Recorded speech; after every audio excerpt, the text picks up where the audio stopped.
All right, here he is. I always tell young comics, whoever makes you laugh the most, that's your sensibility. That's who you study. Study everybody, but the person that you're going to emotionally relate to is someone that makes you laugh the most, and study their style. And just hit comedy clubs. Even if you're not going up, being in the audience and watching Chris Rock on stage, or Chappelle or Martin, or those guys, it's like a class, and that's what it is. So you got to put your reps in. You got to study the craft. And you got to find your it. You got to find that thing that's going to set you apart.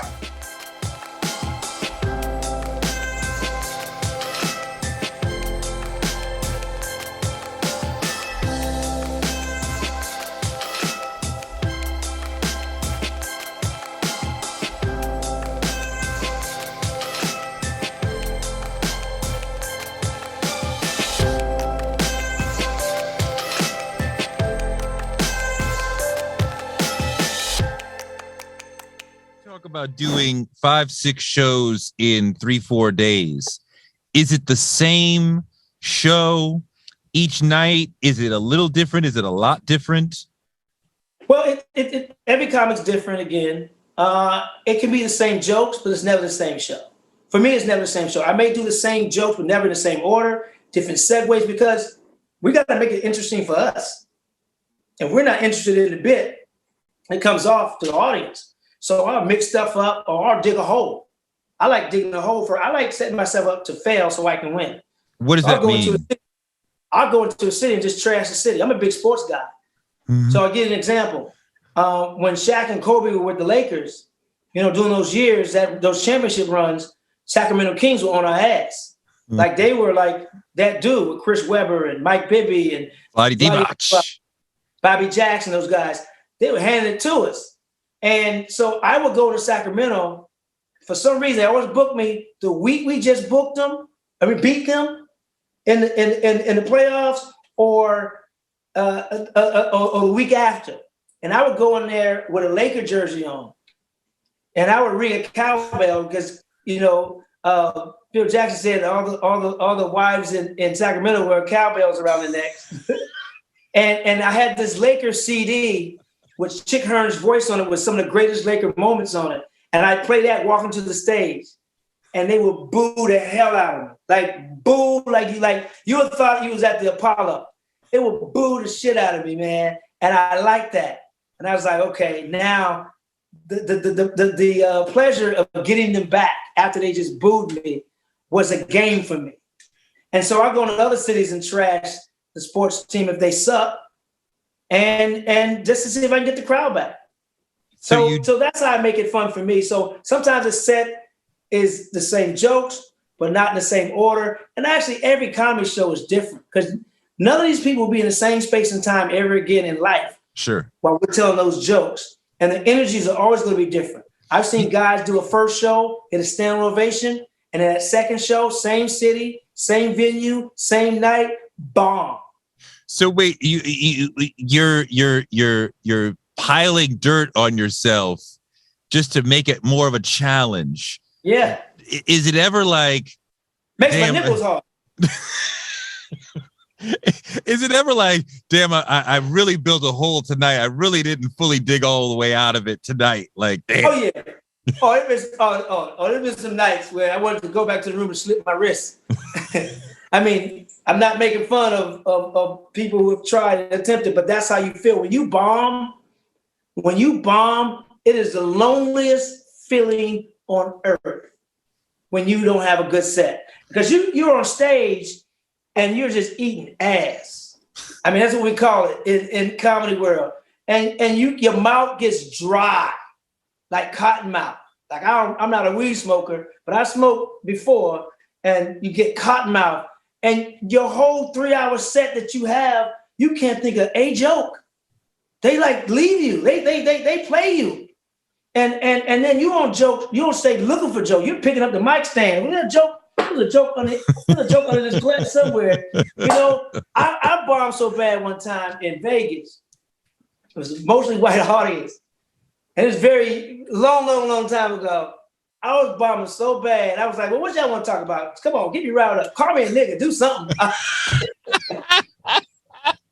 and my boy was in the back of the room. He said, "Did you just tell Rupert Wayne to go?" Man, that's how bad I was bombing. I wanted to get something to get me going. You know how coaches get a technical on purpose to get their team riled up? That's what I was doing. I was trying to get myself a technical so I could get riled up and like, her. Yo, it was an epic bomb, man. Epic. It's the loneliest feeling on earth when you just, oh my God, it's so, they look at you like, why are you wasting our time? It's terrible. I mean, I imagine it's got to be worse when you've created it. Like if you just go out, you just don't have it that night. That's one thing. But I started by fucking with the tiger. Now the tiger's eating my arm. If I had just left him alone, I might have been fine. I poked the bear. The bear got tired of it.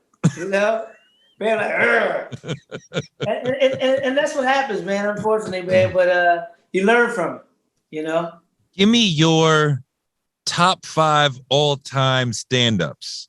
Come on, man. That is not a question you want to ask a comedian because, you know, I come in Mount Rushmore, excluding my brother who inspired me. You know, I would have to say Chappelle, Rock, Martin, Lenny Bruce, Pryor. I mean, I know I'm going far. And Whoopi Goldberg.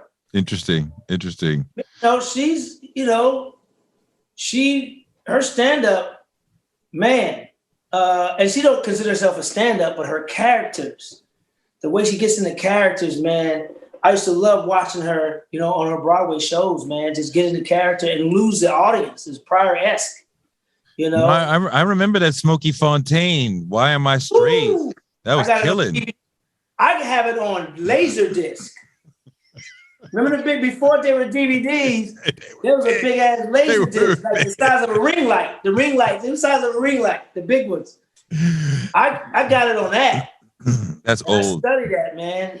Last thing, man. What is your superpower? What is the thing you do better than other people that has led to the success that you've had? I would say make people laugh. I think making people laugh is such an incredible power and it's such an incredible gift because laughter purifies the air. Laughter, you know, heals pain. And that's what comedians do. We're more than just court jesters and buffoons and clowns, and we're healers, we're entertainers, we're teachers, we're storytellers, you know, especially Black comedians, man. All the pain we go through, you know, it comes out on stage. And I say this a lot when it comes to Black audiences. We need to laugh the most because we've been through the most. We laugh the hardest because we've been through the most. Especially Black men, when we grow up, you know, we're told that men don't cry. Don't be a punk. Don't be a sissy. You know, man up.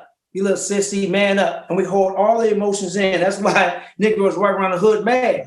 They ain't cried since they was 4. They ain't cried since they was 5. You know, so when we go to comedy clubs, you know, and we laugh hard and it's loud. Those are emotions too. I don't want to hear that women are more emotional than men. That's a lie. Women are taught to show their emotions. We're taught to suppress our emotions. But when it comes out at sporting events. Comes out when you're playing domino. Big 6 to the board, boom, on your backs. It comes out at comedy club. That's why we herk and jerk and because that's really a lot of pain for years and years that we've been holding in, that we've been told not to let loose, not to show. So we got to find a different way to channel that pain and channel those tears, and we channel it into laughter. And because that's acceptable in a Black community. But it's okay to show emotion. It's okay to cry. It's all right. That's why you go to a funeral, to a game banger funeral, and you see the homie walk up to and see his mom laying there in the casket, and he start crying. He break down like a futon, like engine knock, he puts a bad gas in the Electra 225, because he ain't cried since he was 5. He's been holding that shit in since he was 5 years old. And it's okay to cry when it's your mama laying there. So people ain't gonna clown you for that. But you know how many times this Negro wanted to cry but couldn't?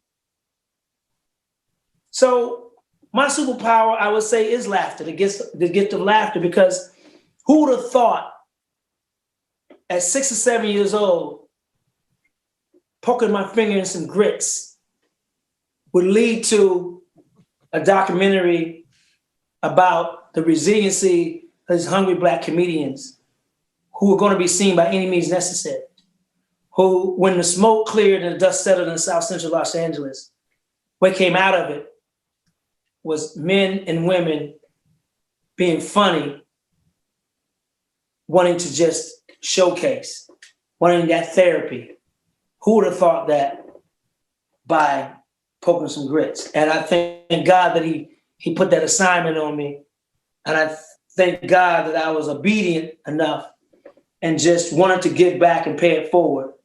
And I pray that people take away from this the resiliency of comedians, our backstories, our origin stories, what we've been through. When all this is all fun and games, it's a serious gift. It's a great art, and I hope you enjoy this series and watch it over and over again. And I hope you tweet about it. I hope you post about it. I hope you IG about it, Facebook about it, TikTok about it. I hope you be about it.